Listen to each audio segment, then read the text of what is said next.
Right now, you're sitting still. At least, that's what it feels like. Your body is settled. The chair holds you. The floor beneath you isn't going anywhere.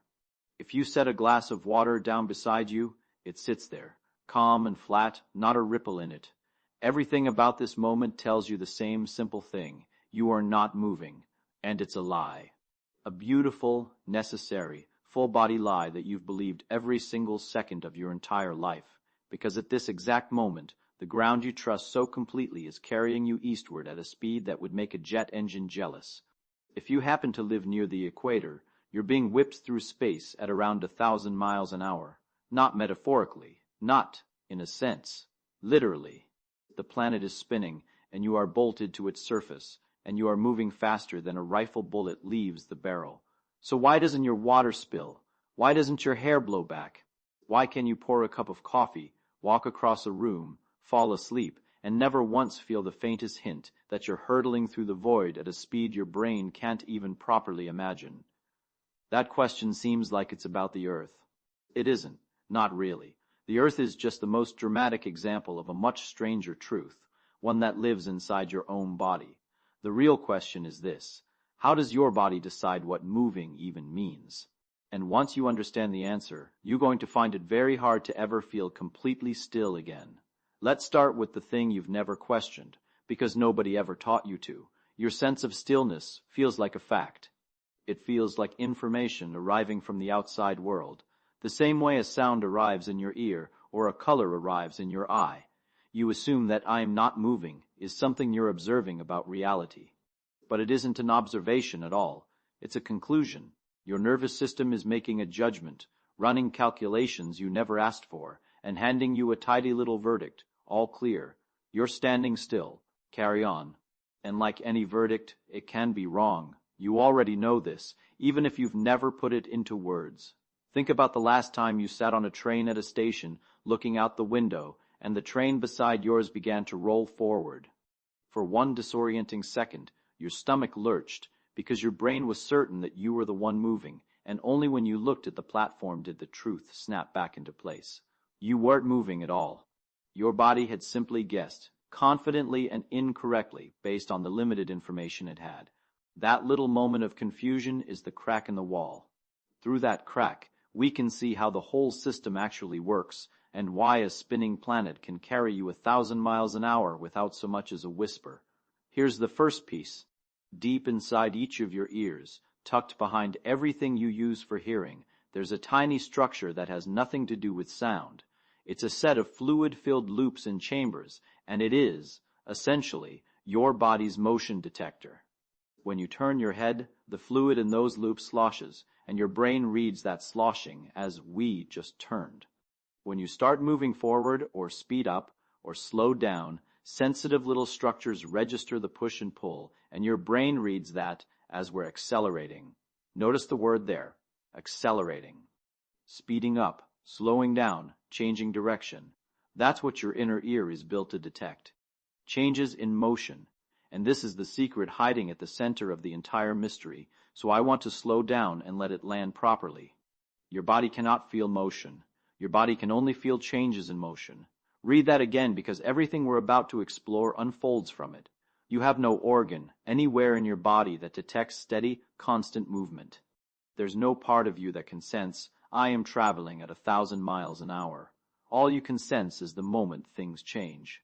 The lurch, the push, the drop, the turn. And the Earth's spin, it doesn't lurch. It doesn't push. It doesn't speed up and slow down throughout your day. It just goes, smoothly and relentlessly, and at a near perfectly constant rate, the way it has for billions of years, and will for billions more. From the moment you were born, the planet has carried you at that same steady pace, and because it never changes, there is simply nothing for your body to feel. The motion detector has nothing to detect. So it reports back the only thing it can, stillness. But the inner ear is only half the story, and the other half is even stranger, because it reaches all the way back to a quiet realization that turned physics upside down centuries ago. Imagine you're inside a windowless room, a perfect room. No vibration, no sound from outside, nothing. Now imagine that room is moving at a constant speed in a perfectly straight line. Smooth as glass, no bumps, no acceleration, just gliding. Here's the unsettling part. There's no experiment you could do inside that room to prove you're moving at all. None. You could pour water, drop a ball, throw something to a friend, juggle, jump in the air, and everything would behave exactly as it would if the room were sitting completely still in a parking lot. This isn't a trick or a quirk of perception. It's one of the deepest principles in all of physics, and it was understood long before anyone built a single rocket. The idea is roughly this. Steady, straight-line motion at a constant speed is physically indistinguishable from being at rest. There is no true stillness in the universe that you could measure yourself against. Movement, in this sense, only ever exists in relation to something else. You feel this every time you fly. Think about being on an airplane at cruising altitude. You're moving at something like 500 miles an hour, screaming across the sky, and yet you can stand up, walk to the back of the cabin, and pour yourself a drink without it sliding off the tray. A flight attendant can roll a heavy cart down the aisle as if they were in a grocery store. For all your body can tell, you're sitting in a slightly cramped living room that happens to have terrible snacks. The only times you actually feel the motion are during takeoff, when you're accelerating hard, during landing, when you're slowing down, and during turbulence, when the plane suddenly drops or jolts. Acceleration, always acceleration. The steady, blistering 500 miles an hour in between, invisible to you, unfeasible. Now take that exact same experience and scale it up to the size of a planet, and you've solved the riddle in the title of every video that's ever asked it. The Earth is the smoothest, quietest, most constant vehicle that has ever existed or ever will. It doesn't take off. It doesn't land. It doesn't hit turbulence in the way a plane does. It just turns with a steadiness so perfect that the very concept of feeling it stops making sense. You are a passenger on the calmest ride in the cosmos, and you've been on it your whole life without once buying a ticket. So that's the answer to the question everyone asks. But it's not the answer I actually want to give you, because the real story is so much bigger, and we've only been talking about one kind of motion. The spin is just the beginning. The spin is the slow part. Let me take you outward. While the Earth is rotating on its axis, carrying you eastward at that 1,000 miles an hour, the entire planet, the whole ball of rock and ocean and atmosphere with you somewhere on its surface, is also racing around the sun. And here the numbers stop being merely impressive and start becoming genuinely difficult to hold in your mind. To complete one lap around the sun in a single year, the Earth has to travel at roughly 67,000 miles an hour. Sit with that for a moment. 67,000. Not 1,000. The spin you can't feel, the one that already moves you faster than a bullet, is the gentle part. The orbit is nearly 70 times faster. As you read these words, you and everyone you've ever known are being flung around an enormous star at a speed that would let you cross an entire country in a few minutes. And your coffee still isn't spilling. Your stomach still isn't dropping. The water in the glass beside you is still perfectly, maddeningly flat. Because, of course, it's the same principle. The orbit is smooth. The orbit is constant. There's no lurch, no jolt, nothing for your inner ear to grab onto. Your body, that loyal little motion detector, has no idea any of this is happening. It just keeps reporting stillness, because stillness is all it's capable of perceiving when the motion is this steady. And we're not done. We're not even close to done. The sun itself isn't sitting in one place with the planets neatly circling around it like a fixed centerpiece. The sun is moving too. Our entire solar system, the sun and all its planets and moons and comets and dust, is sweeping through the galaxy, orbiting the distant center of the Milky Way. And the speed of that journey is so large that the earlier numbers start to feel almost quaint. Estimates put it at something on the order of 500,000 miles an hour, give or take, as the whole neighborhood of our solar system glides through the galaxy on a journey so vast that a single lap takes hundreds of millions of years. The dinosaurs lived and died, and our species rose and built cities, and in all that time, the sun hasn't even completed one trip around the galaxy. You are riding on a planet, which is riding around a star, which is riding round a star, which is riding through a galaxy. 3 layers of motion, stacked on top of each other, every one of them faster than the last, every one of them completely undetectable to the body you're sitting in right now. And there are even larger motions beyond that, the galaxy itself drifting through the universe. But at this point, the numbers have stopped meaning anything emotional. They've become poetry. So let's come back down, because here is where I think the real story lives, and it isn't in the numbers at all. Stop thinking about the planet for a second, and think about what all of this says about you. About the strange soft creature reading these words, convinced it's sitting still. Your entire experience of being still, that solid, grounded, unshakable feeling that you are a stable thing in a stable place, is not a description of reality. It is a feeling your body generates. It's a kind of story your nervous system tells you moment to moment to keep you functional. And it's a useful story. It's a necessary one. Imagine if you could feel every layer of motion you're actually subject to.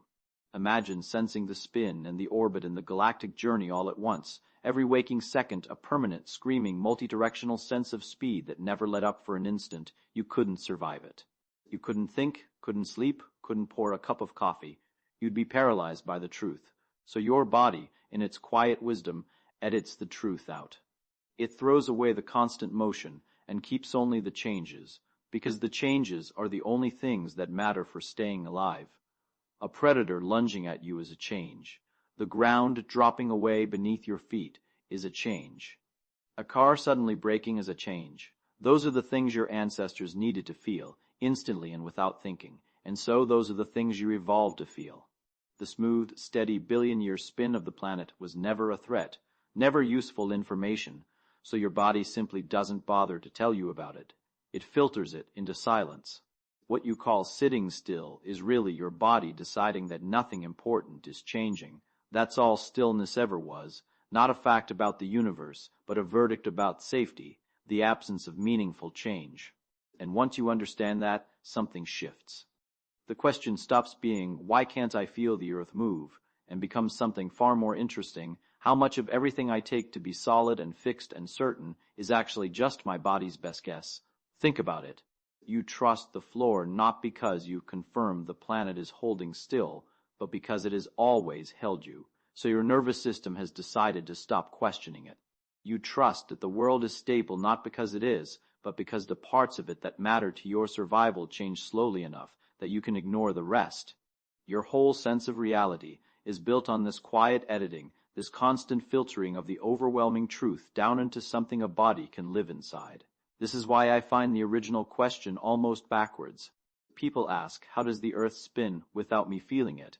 As if feeling it would be the natural thing and not feeling it is the puzzle. But it's the opposite. Of course you don't feel it. You were never built to feel truth. You were built to feel danger, change, the difference between one moment and the next. The wonder isn't that you can't feel the spin.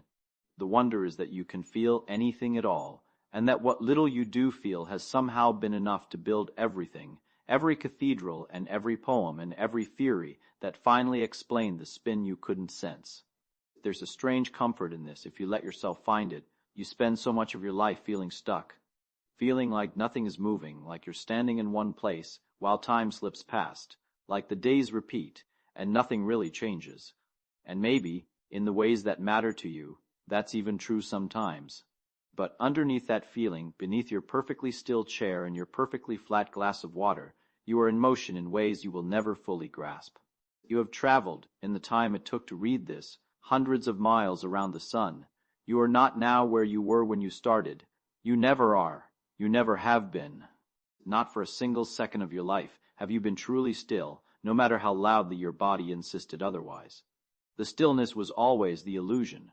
The motion was always the truth. You just weren't built to feel it because you didn't need to. The universe carried you anyway, gently, constantly, without ever asking you to notice. And that's the part I keep coming back to. The earth doesn't need your permission to spin. It doesn't need you to feel it, or believe it, or understand it. It carried your great-great-grandparents at the same 1,000 miles an hour, and it will carry people not yet born long after every name alive today is forgotten. There's something almost tender in how little it asks of you. It just holds you and turns and lets you believe you're standing still, because believing that is the only way you could ever feel at home on something moving so impossibly fast. So let's come all the way back to right now, to you in your chair.